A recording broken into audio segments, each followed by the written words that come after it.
Hi guys. So we have a special energy this week that is available for us.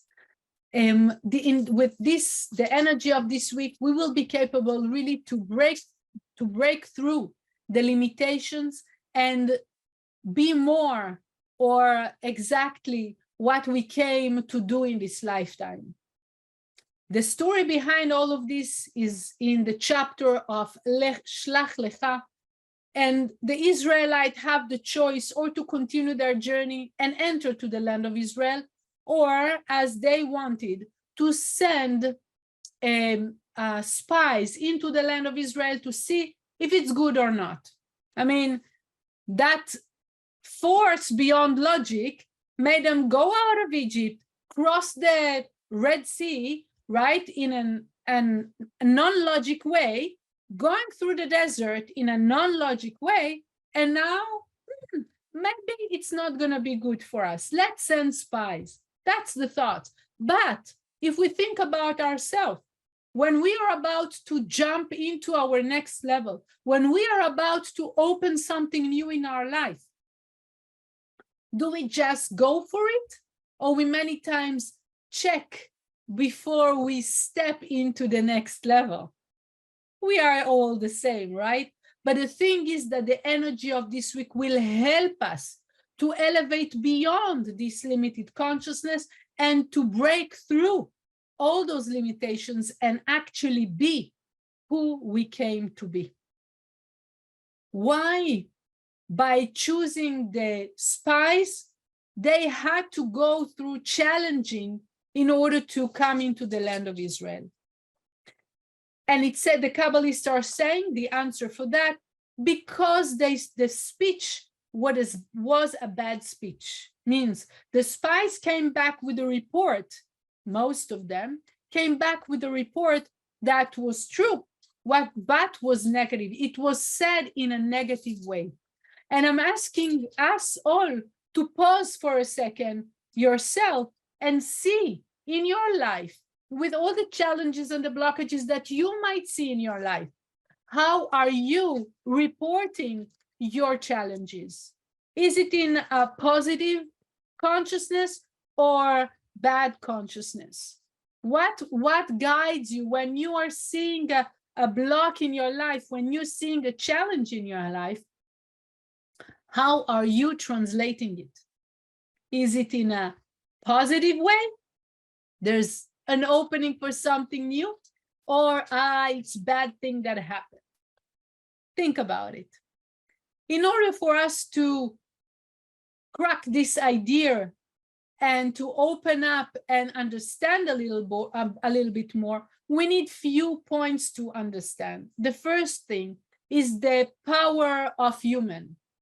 When we were created, it says that God, the light, blow into us the power of God, and we became the co-creator in this world.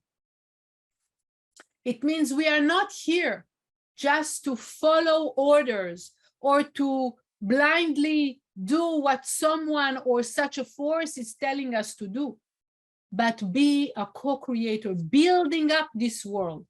So in one hand, we are saying that there's no force that pushes us to do something, but we are part of this creation.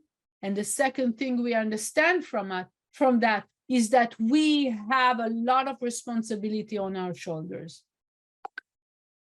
And the point is, and how we can influence this world, is that the way that we report the things of our life.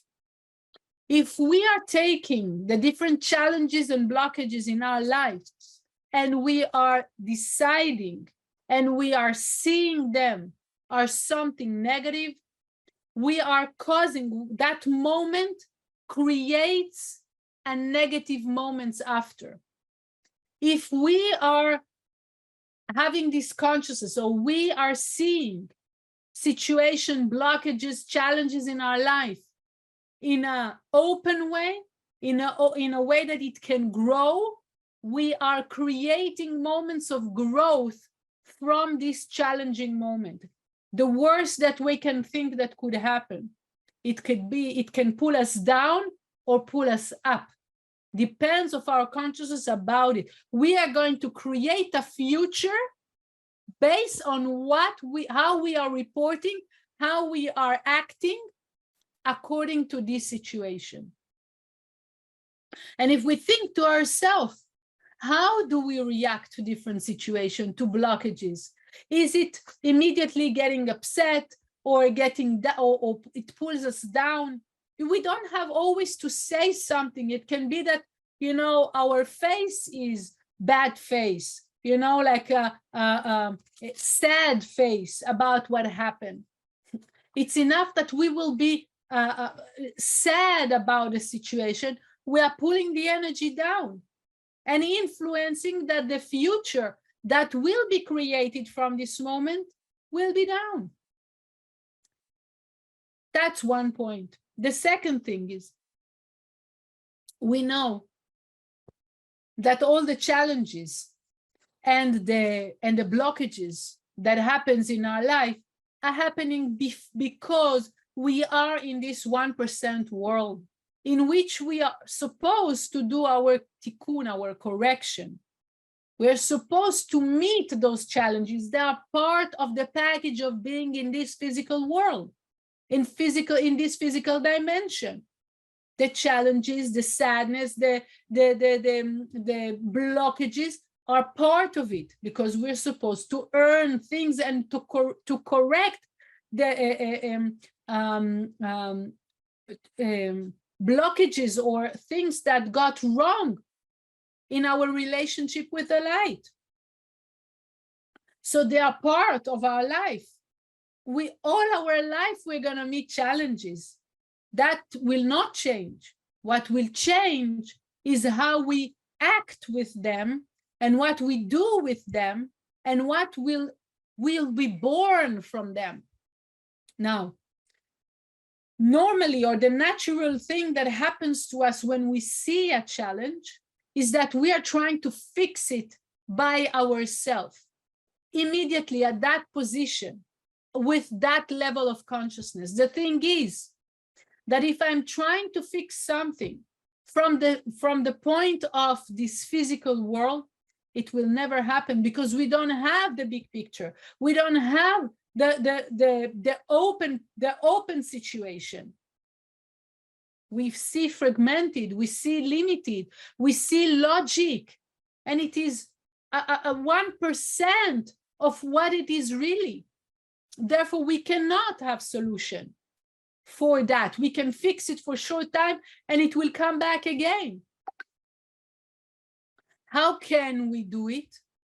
Is only if we pause on that and we allow ourselves to elevate to an upper dimension of consciousness, that we will be capable to elevate ourselves out from this physicality, out from this limitation.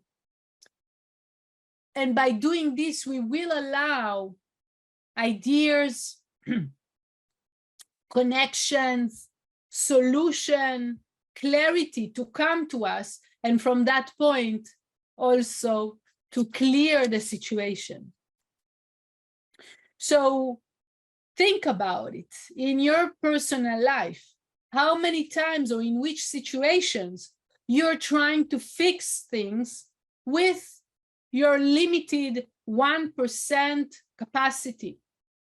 And how many times you are allowing yourself to raise your consciousness using the tools, yes?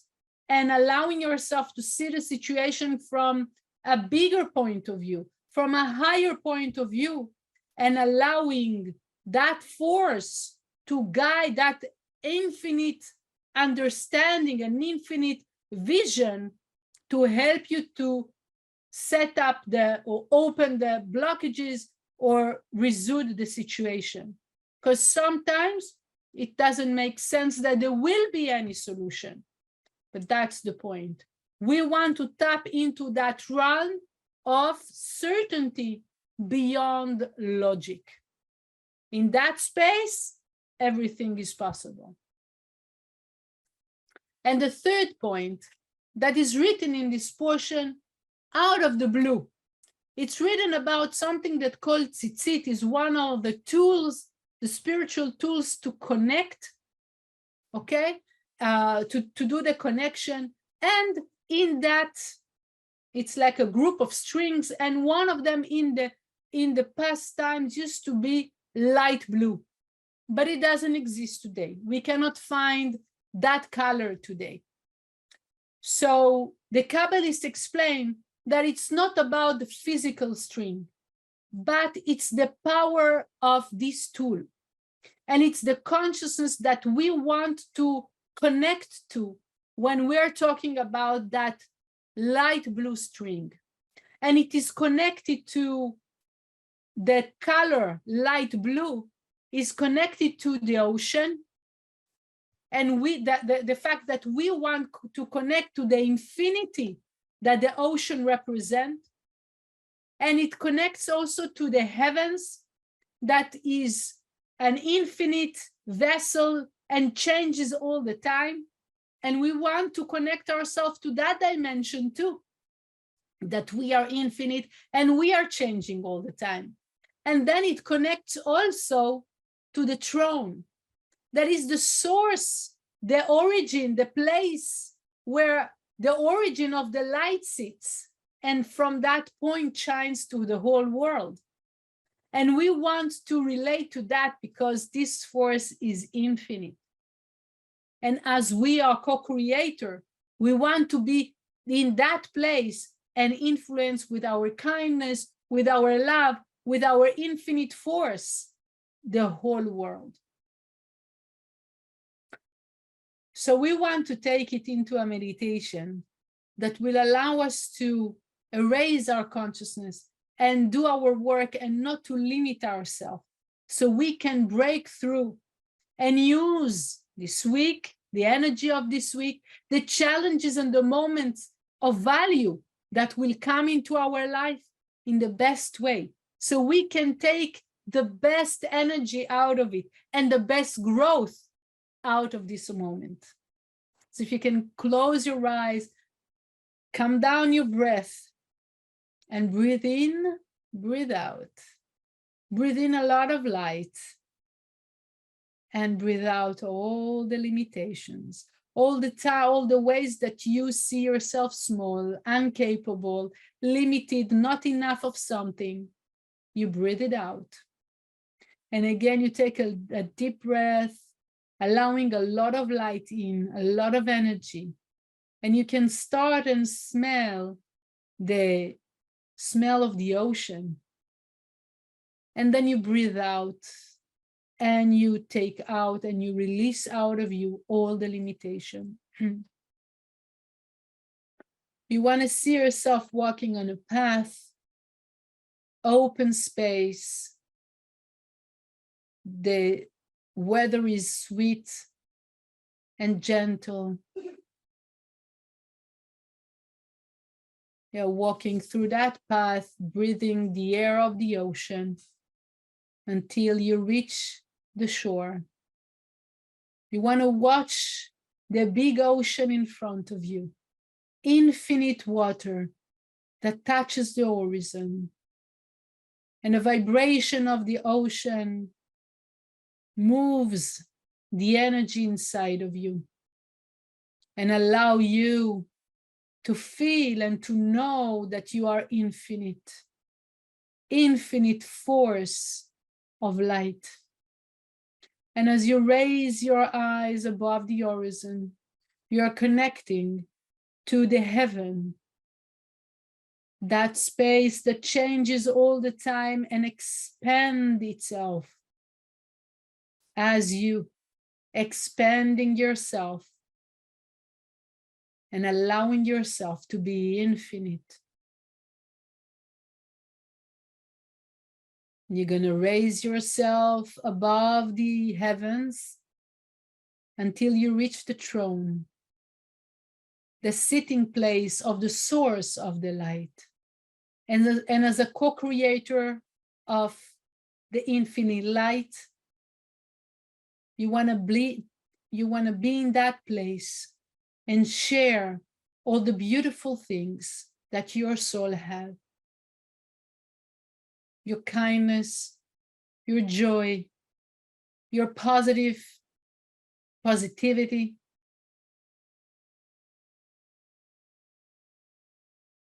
Your strength, your courage, your lightness.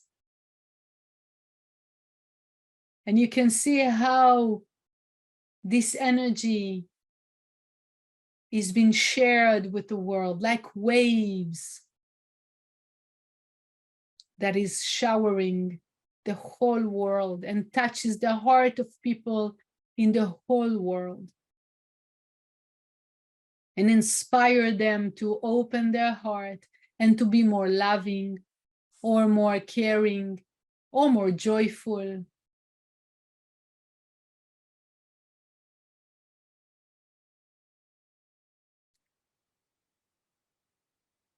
And as you see the greatness of your energy, the greatness and the endless of your strength,